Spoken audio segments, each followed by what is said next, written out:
Southpaw, that's when that big left kick. Oh! Stevens nearly out.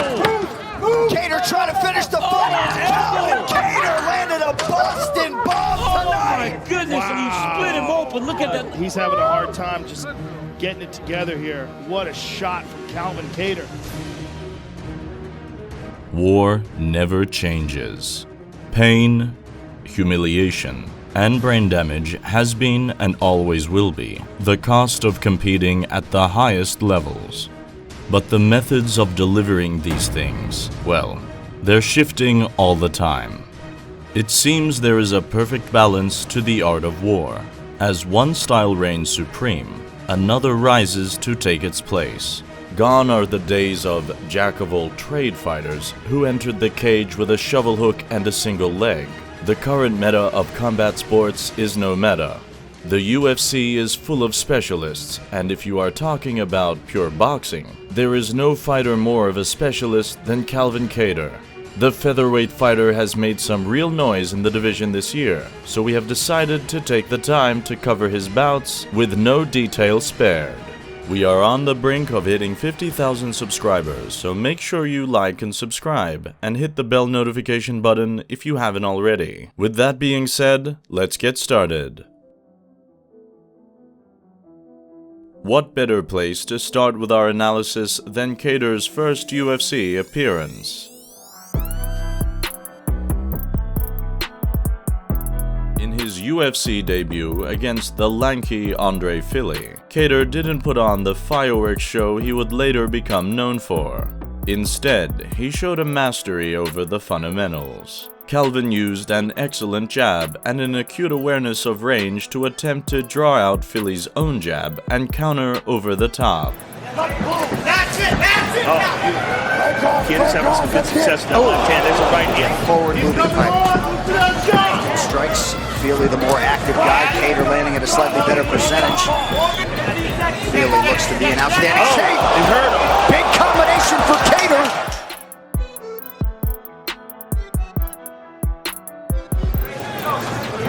Here's that hard jab. Fast. Trying to get two together right now, being Fili. He's getting tagged. He's getting his confidence. He's heading off. Fili putting Fili on his heels. Ooh, what you got to do. It was clear to the few fans in attendance for the prelim fight that this was an athlete who would not gaze into the headlights as the truck approached. Calvin stayed cool, exited exchanges when he pleased, and returned fire when it was fitting for him.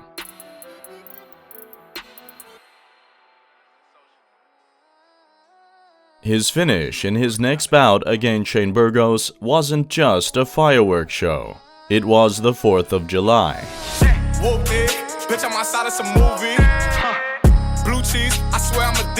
In the early rounds, Kattar used his jab to draw out strikes from Burgos and then countered his counters. Right hand, beautiful counter.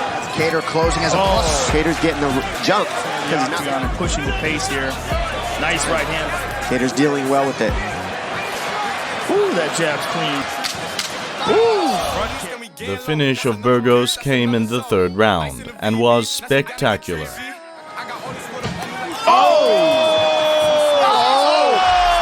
for Kattar! Beautiful! Step back, 1-2, and he's going for the finish. Chris and he gets it. Kattar! Is it? Chris Kattar! Kattar used a jab feint to cover the vision of his opponent before stepping in deep with a right hand that wobbled Burgos, who came stumbling forwards into a rear uppercut and then went stumbling backwards, only to be chased down and caught with another rear uppercut. He was put out of his misery soon after. And put in a good combo together, put something behind my single jab, and landed, followed up with an uppercut, and before I knew it, I was on top of the cage. His next fight would show the problem with being a rangy counter striker who specializes in straight punches. This is exactly what happened in his fight with Renato Moicano at UFC 223. Kattar just couldn't find a home for his punches, and Moicano landed almost 3 times as many strikes in the bout. He lost the fight by unanimous decision and needed to bounce back quick. Against his next opponent, Chris Fishgold, it would take him half as many strikes to get the job done. From the opening seconds, Fishgold was applying heavy pressure and shooting for takedowns, the nightmare recipe for most strikers in mixed martial arts. But Kattar displayed an elite coolness and spent a majority of the round circling away from the swarming Fishgold. He landed jabs occasionally, but struggled with the short Scouser who appeared immune to everything Kattar was landing. That was until the first cut appeared. A jab sliced the face of Fishgold, and his pressure began to slow. It did not take him long after to find a 1-2 that sent Fishgold crashing to the mat and then brutally finished with ground and pound that would make even John Jones uncomfortable. With a heavy shot and Fishgold is down. Kattar enters the guard and starts hammering away. Fishgold can't fight him off. Calvin Kattar by TKO. Calvin stayed on track with another show-stopping win over Ricardo Lamas at UFC 238. On this occasion, he needed even less time to get his opponent out of there. Jumping. Hot Benzo ain't stunting. Love these black things, so they bring all the guns in. Winter grind fair in my hood like I'm hunting. It seems that Calvin Kattar grows more efficient in every outing, fine-tuning his boxing for the cage constantly and adding disruptive tricks to set up his money-making 1-2. This is where the body shots come in. Calvin has a beautiful lead hook to the body that he throws when opponents circle away from the devastating right straight. Now he checked out. Kattar's throwing some heat, folks. He also uses jab feints to bring his opponent's guard up before stinging them to the body. Mixing this up with the classic 1-2 means that opponents have seconds to guess which shot is coming, and if their guess is wrong, it may be lights out. Comes to the hands. I'm seeing that. Stops Ricardo Lamas in his tracks. Yeah, I saw that. Joe Stradamus. By knockout, Calvin Kattar.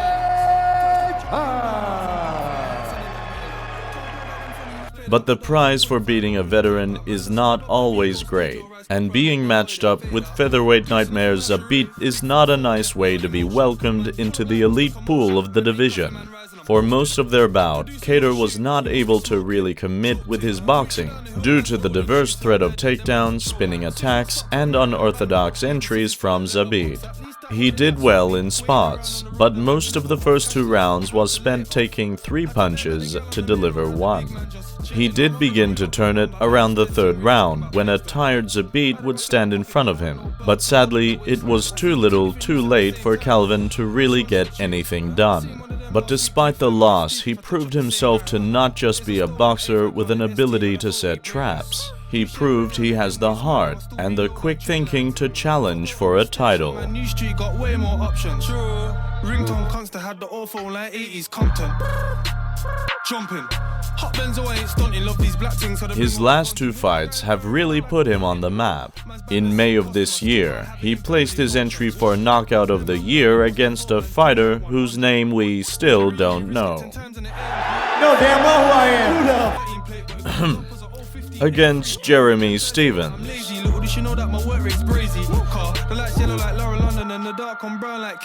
Kattar clearly had a chip on his shoulder, launching nuclear missiles at Stevens in the first round, in the form of right straights, and following it up with distinct shovel hooks that were a blend of a traditional hook and uppercut. Oh, nice combination by Kattar. Huge right from Kattar. Big right hand for Kattar. But for once, it wasn't a right hand that put his opponent away.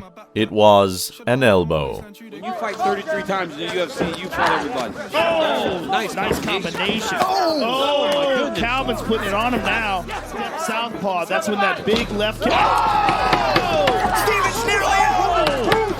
Kattar trying to finish the fight. Calvin Kattar landed a Boston bomb tonight. my goodness, and you split him open. Watching it in slow-mo, you can see that Stevens thought he could sneak a left hook in. He may have been right if Kattar wasn't one of the fastest strikers in the UFC today. A great win for Calvin that took him one step closer to a title shot.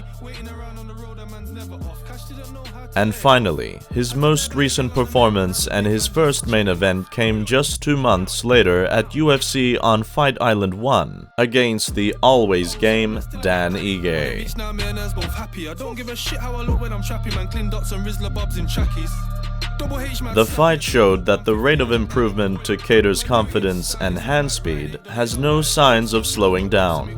The tentative counterboxer of yesteryear is gone. In his place is an intelligent pressure fighter with deserved confidence in his hands. Advertised for 5 minutes, flying knee from Kattar late in the round. This game is crucial, but look. Oh, there we go. That's it. From round 1, Kattar whipped lead hooks to the body and showed a newfound killer instinct that helped balance out his cerebral nature. Kattar's now cutting off the cage. Beautiful inside uppercut. That's what he needs more of. Nice. Check hook. Oh, there it is. Look at that. Ooh, wrestling very offensively, very often. Oh, nice. Big shot. And Ige does big punch. Oh, man. Trying to mix things up, change it to an elbow. Kattar's still throwing with everything. The ferocity of the punches is also flowing. Well, the judges don't see these unofficial numbers, but it's 80 to 46 in terms of these significant strikes. The nose looked like it could have bobbled him. Pretty good connection by Ige. Kattar counters. He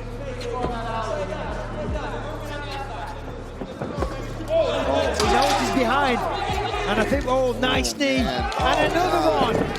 And yet again defends the takedown. Look at this for an end to the fight. Wow.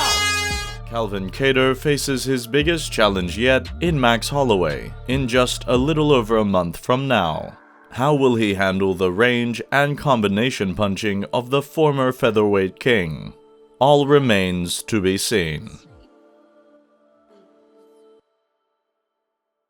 Fight fans, it is time to get your hands on one of our Marshall Liam Premium T-shirts. Available now. Check link in the description and order yours today.